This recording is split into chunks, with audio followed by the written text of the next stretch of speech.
Uh, Before we actually go to the questions, I would just like to point a few things which we should be conscious of when we frame our answers. How do we speak and what are the key things that we should be very, very aware of. First and foremost, in terms of communication, first and foremost, whatever we say should be coherent. When we say what is impressive speech, I would like to ask you people, what do you think is good communication, impressive speech? What are the things that impresses someone? When you talk, is it good vocabulary? Long Making the sentences? idea clear. Making the idea clear. Alright. I think you attended the previous session actually. So the clarity is the critical part here. Good communication is clarity. If you say A, someone understands A. What you are trying to convey actually reads your audience in exactly the raw form in which you conceptualized it. That is good communication. Number one thing is clarity. How do I achieve clarity? That is what I need to focus on in my communication part. So the key word in terms of voice or enunciation is coherence, coherent, which basically means your audience should understand what you are saying, should hear you. They should not put a strain on themselves to listen to what you are saying. So how do I achieve that? Loud, clear, slow. Loud, clear, slow.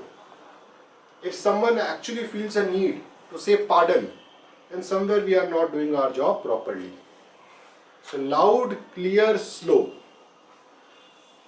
All of us need to speak a couple of notches louder than what we normally do in real life. And if our voice is actually a very low voice, then we need to work a little bit harder on this. And we need to go a little slow in interviews so that we ensure that the words are registered with them. Then a few things like, we need to stick to English language, absolutely no usage of vernacular, however pressing the concern may be.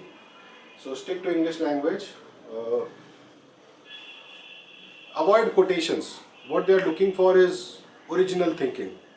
So avoid quotations because quotations are in a way borrowed thinking. What I would suggest is avoid humor unless and until it comes very, very naturally to you, because the likelihood of them actually responding, cracking up is very low. So preferably don't try to crack a joke unless and until they specifically ask to do so. And how we go about that we'll understand in one of the other sessions. Okay. Yes. Now we come to the next part, which is the important part. Long answers. This is a real problem that most of us have. We can only give long answers when we are prepared for it, or in a way we have memorized those answers. I still remember in my commerce days, graduation days, we used to write 200, 300 pages in our exams. And how we used to write those pages, only we know. So long answers are required. So these personal questions, we need to give long answers. It's very, very important for us. Long detailed answers, and see, I try and understand this. It's about you, right? You're not important enough for them to put a personal investigator around you. So how do they know information about you? Why leave anything to their imagination? Make it as clear, as detailed as possible. Give them long answers so that they don't feel a need to ask you anything in addition to that. Okay. So long answers very important. Yes. Structured answer. Prefer to think and speak in bullet points. Make it very organized for your audience. They don't have to decode your answer. Don't make it too meandering. So structure, organized as far as possible. Most of the questions which are personal questions which you would have prepared for, I think that would help. Okay. Any questions you have in terms of communication?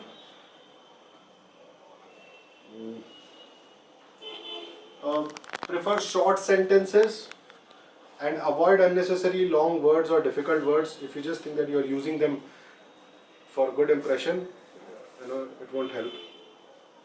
So prefer simple language, short sentences, simple language. Alright, okay, then we come to something called voice modulation. Now voice modulation is basically playing with your voice, to make it go in waves. And there is only one and single objective of voice modulation, which is to catch and hold your audience's attention.